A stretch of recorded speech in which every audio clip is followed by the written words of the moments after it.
Have you ever seen your sister's wedding photos online and realized you were the only one not invited? I didn't confront them. I didn't text. I just stared at the screen because the venue they were celebrating in, I bought it, quietly, 3 years ago, through a company name they never bothered to ask about.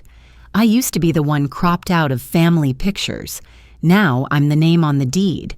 In this story, you'll see how I reclaimed my place without raising my voice, how silence, used right, can turn a family celebration into a quiet correction. When the front desk asked, "Are you on Miss Blake's guest list?" and they weren't, something shifted. If you've ever been erased, if you've ever watched your family move on without you, don't skip this video. Sometimes, if you don't tell your story, they'll rewrite it for you. Before we dive into the story, if you're enjoying these meaningful stories, don't forget to hit that like button and subscribe to the channel so you never miss out on more. Now, let's start the story together. The first thing I saw that morning wasn't sunlight or a to-do list.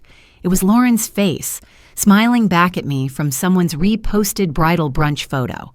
There she was, surrounded by cream-colored roses and a table full of smiling women, her hand delicately perched under her chin like some curated portrait from a lifestyle magazine. The caption read, "Counting down the days, Lauren and Grant." I stared at it for a long time, not because of the dress or the setting, but because I had never been invited. There had been no envelope in the mail, no text, not even a passive-aggressive group email. Just this, a publicly shared reminder that once again I was not included. The coffee in my hand was already lukewarm. A bead of condensation slid down the side of the cup and landed on my jeans, but I didn't move. Outside, Seattle's clouds pressed in low, giving the street a soft silver hue. Inside the cafe, the low hum of indie music filled the background, and someone 2 tables over laughed too loud. I scrolled through the photos. Something in the background caught my eye. A long wraparound porch with stone pillars. A vine-covered arch I hadn't seen in years. But I knew it too well. No. I double-tapped the screen to zoom in. There was no mistaking it.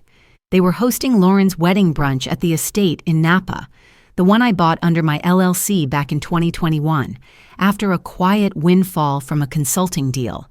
It had been listed under a neutral name, something generic, Elmwood Development Group. I never told anyone it was mine. I tapped Naomi's contact. "Hey," she answered, her voice warm but clipped, always 3 steps ahead. "Saw your text, what's up?" "They're using the estate," I said. "The one I bought. For the wedding." Naomi was quiet for a beat. "You sure?" I sent her the post. "Recognize the arch?" A long sigh came through the speaker. "Wow." I waited. She added, "Do they even know it's yours?" "I don't think they've ever asked." A few years ago, I remember Mom whispering over the phone, "Lauren needs space this holiday. Don't make her feel bad." That was the first Christmas I spent alone. It wasn't harsh. It was subtle, tactful even. Just enough to make me second-guess myself, just enough to make me stay quiet. But this was something else. I opened my laptop. The keys felt colder than usual. My reflection stared back at me faintly in the screen. Older than I remembered, but still calm, still here. Naomi was still on the line. "What are you thinking?" I pulled up the lease agreement. "Let's talk conditions of use," I said. My voice didn't rise. It didn't have to. Sometimes silence is louder than anything. They used to say I couldn't finish things. Group projects, hobbies, even books. "You burn bright and fast," Dad once told me, shaking his head with half a smile. "You don't need to be loud to last. Just be sure." In the fall of 2021, I sat in the back of an auction room in Napa Valley. It smelled faintly of oak barrels and polished tile.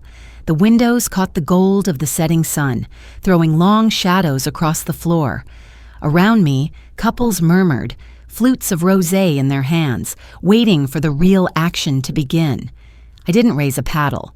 I'd sent in a proxy bid 2 days earlier, quiet, firm, and deliberate. The estate wasn't on any map, really. A vineyard villa tucked against the hills, with a wide porch and an old piano in the front parlor. What it meant to me couldn't be measured in square footage. It was the same place I'd asked to host my 25th birthday. I had dreamed of soft lights and long tables, just a quiet evening with family. But that year, Lauren got engaged, and the date I'd picked turned into a celebration of her and Grant. They never said no. They just forgot I'd asked. When the gavel dropped and the estate became mine, no one clapped. No one knew. Back in 2024, in my Seattle condo, the light was softer, filtered through gauzy curtains. I had my spreadsheet open, tabs lined up neatly, guest policies, wine inventory, and pillow options. Schramsberg Blanc de Blancs. 2019 was still available, and I made sure 2 bottles would be chilled before the check-in date. I requested firm pillows and made sure the east-facing suite was reserved, the one that caught the sunrise just right. Naomi's voice came through my speaker as we reviewed the lease conditions. "You're putting in a guest list clause?" "Standard for private estates," I said.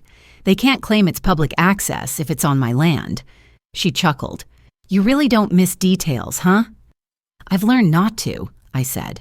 Dad's voice echoed in my memory again, this time from an old voicemail I still hadn't deleted. "You'll be tempted to explain yourself. Don't.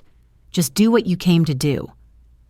At noon, I confirmed the reservation under my full name, Miss Jenna Blake, not the LLC, not a manager, just me.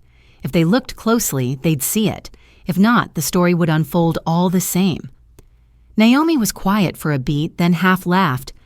"This is either poetry or quiet revenge." "It's just a correction," I said. I leaned back in my chair, letting that word settle. Correction. Not a strike, not an attack. Just a way to center what had been pushed aside. They didn't think I'd come. Maybe they assumed I was off somewhere irrelevant, too distant or too dignified to bother.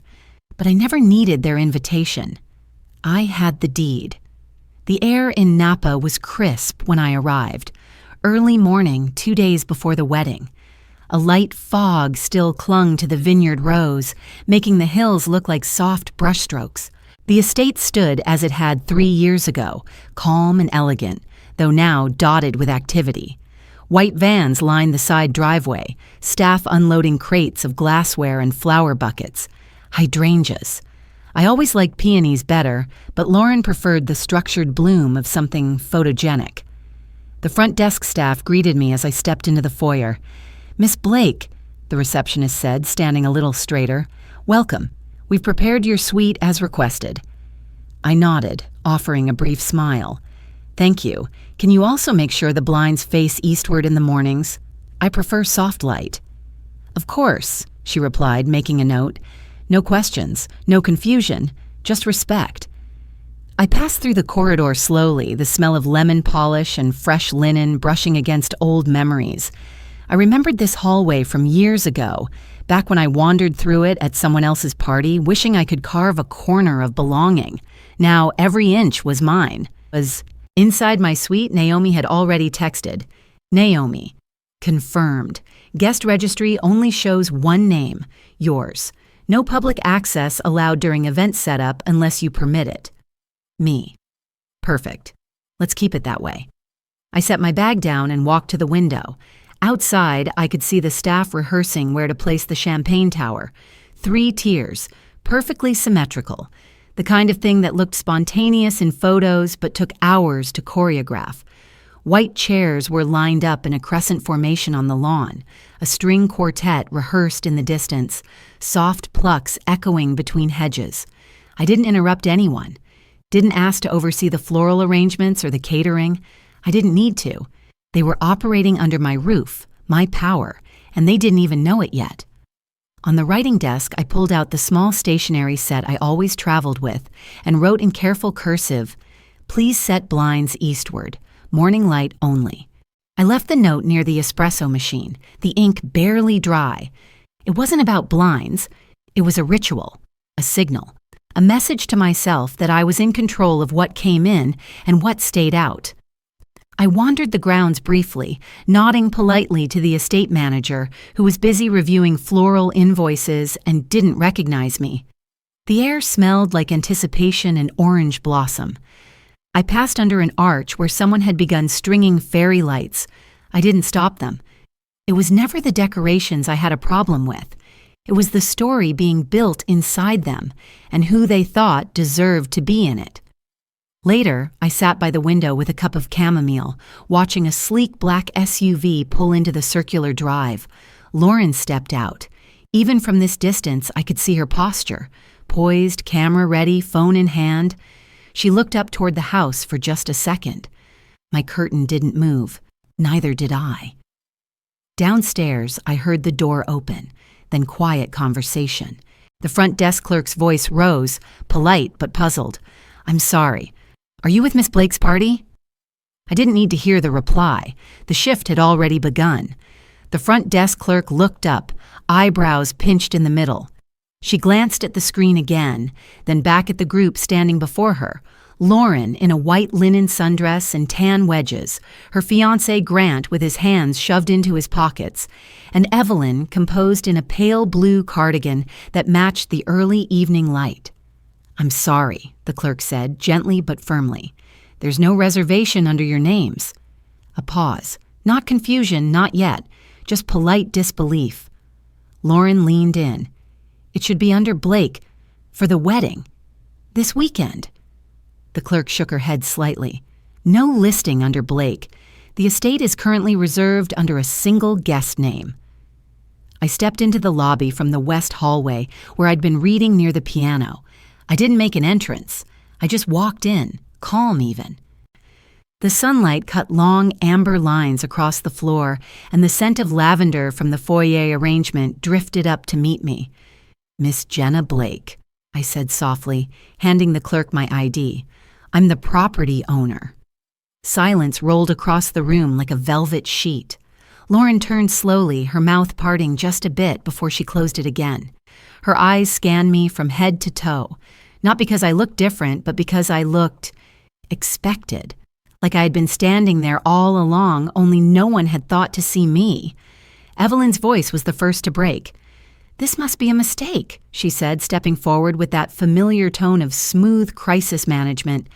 "Jenna, honey, we didn't realize—" "No," I said, not coldly, just clear. "But I understand why it feels that way." Grant shifted his weight uncomfortably, glancing at Lauren. The clerk stood still behind her counter, eyes politely wide but trained on her screen. The wedding coordinator peeked in from the side hallway, sensing tension, then quietly backed out like someone realizing they'd entered the wrong theater mid-play. Lauren took a slow step forward. "You think hijacking my wedding proves something?" Her voice was low, laced with fury under a thin veneer of disbelief. I met her gaze, steady. "No," I replied. "I think it settles something." The words didn't echo. They landed. For a moment, no one spoke. Evelyn's expression shifted, composure still in place, but I saw the ripple, the slightest crack behind her eyes. She cleared her throat, trying again. "You could have just called." I picked up the leather folder I'd left on the side table earlier. Notes for the staff, updated wine pairings, a reminder to angle the garden lights a few degrees off-center so they didn't wash out the sunset. As I turned toward the hallway, I paused. "You should have remembered," I said. No malice, no victory lap, just the truth. Then I walked on, my footsteps quiet against the stone tiles. I didn't slam a door or wait for a reaction. Some things don't need an audience. They thought I was here to make a scene. But what they never understood was that silence, used correctly, can be louder than any toast. The headline glared back at me in bold serif font. "Sister sabotages family wedding. Silent state claim raises eyebrows in Napa." They didn't even bother spelling my name right in the first paragraph. Jenna Blake, not Blake. But somehow, the tone felt familiar, like the kind of story Evelyn would have told at her book club. Half true, emotionally curated, the facts softened or sharpened depending on the audience. I sat in the velvet armchair by the window, a warm mug of chamomile balanced in my left hand, the other scrolling slowly through the article. The morning sun filtered gently through the east-facing blinds, casting long shadows across the floor. I'd requested that angle, morning light only, just enough to illuminate, never enough to burn. The article cited an anonymous family source. I didn't need a decoder ring to guess who it was. Naomi appeared on the video call a few minutes later, still in her oatmeal hoodie, glasses pushed up, her expression set in quiet focus. "You read it?" "I did," I said, voice calm. "They got the facts wrong. But the feeling, they captured it perfectly." She sighed. "If they can't control you, they'll rewrite you." I nodded, setting my mug down. "Let's give them the full draft." We'd been preparing for this, not because we expected a war, but because we'd lived through a quiet erosion of truth for years. And erosion, slow as it is, can take down mountains if left unanswered. I opened the shared folder. Inside, screenshots of the family email thread from 2022, where my name had been carefully excluded from the bridal planning CC list.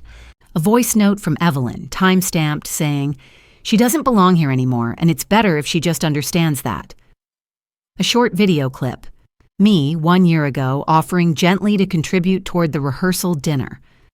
Lauren barely looked up from her phone. Naomi double-checked the watermarks. We added a short caption to each file, clear and dry. Sent March 14th, 2022. Voicemail received September 3rd, 2023. Offer declined, no response given. I composed a quiet email to a journalist I trusted, Mara Devlin at Bay Current. She'd written pieces on land ethics, small business equity, and the nuances of legal silence. I didn't write paragraphs, just sent the files with one line. "These are the parts that didn't make it into the brunch photos." Less than an hour later, Mara's update went live. Correction. Venue was legally acquired by Jenna Blake in 2021. No evidence of dispute or interference at the time of booking. Family declined further comment.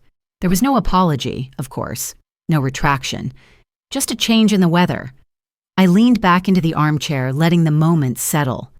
The estate outside had gone quiet again, only the soft shuffle of staff setting breakfast trays and the distant hum of wind through the vines. My phone buzzed. "Naomi, they're quiet now." "Naomi, you ready to go back downstairs?" I let the words sit for a moment, rereading them not like an invitation, but a checkpoint. They're quiet now. That was the victory, not the article, not the headline, the silence, not absence, but recognition without need for noise. The house was quiet again. No flowers in vases, no white chairs in tight rows, no hum of catered service or curated playlists echoing through the halls, just space.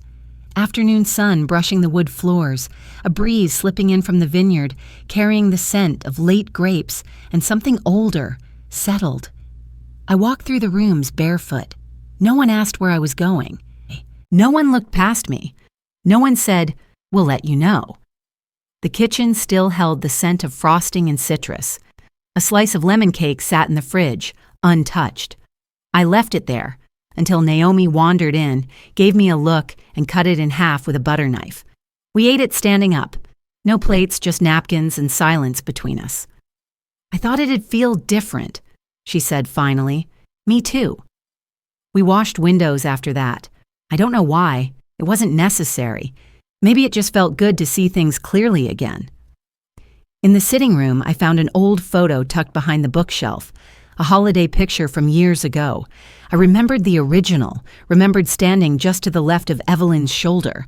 But here, in the printed frame, I'd been cropped out. Not photoshopped, just framed to forget.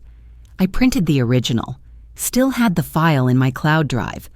I placed it in the same frame and pinned it back on the hallway wall. I didn't add a note. I didn't need to. That afternoon, Naomi and I sat on the wraparound porch. I brought out the box from my closet, one I hadn't touched in years.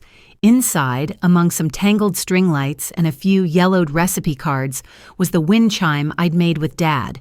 Shells, driftwood, wire. It never hung quite straight, but he liked the way it clinked. Said it sounded like memories letting go. I found a hook by the kitchen window. It took 2 tries to get the balance right. The chime moved softly, uneven, honest. Naomi leaned back in her chair and asked, "So what now?" I didn't answer right away. I watched a bee circle the lavender bush near the steps, then land and disappear between petals. "Now I stay," I said, not because they left me out, but because I chose to stay in. She nodded once and didn't push further. When evening came, I walked through the rooms one last time. I touched the banister, ran a hand along the folded linens stacked neatly in the hall closet, opened the windows in each room just slightly, letting the air move through as it wanted. Then I turned off the lights, one by one, from the inside. In the quiet, I heard the voicemail I'd saved for years, Dad's voice soft and crackly. "You always made space for things that mattered." I stood in that space now, and as I closed the final door behind me, a thought came, not loud, not sharp, just settled. If you've ever been written out of your own story, remember, silence isn't absence. Sometimes it's waiting. The house didn't echo with voices anymore, just wind through the chimes my father once helped me make. And somehow, that silence felt more like home than any reunion ever did. Sometimes, what we truly need isn't to be invited back, but to reclaim the space where we once disappeared. Healing doesn't always come loud or public. It can arrive in the form of one open window or one photo placed back where it belonged. If this story touched something in you, I hope you'll share it with someone who understands quiet strength. And if you've ever felt erased, may you remember you were always whole, even in the silence.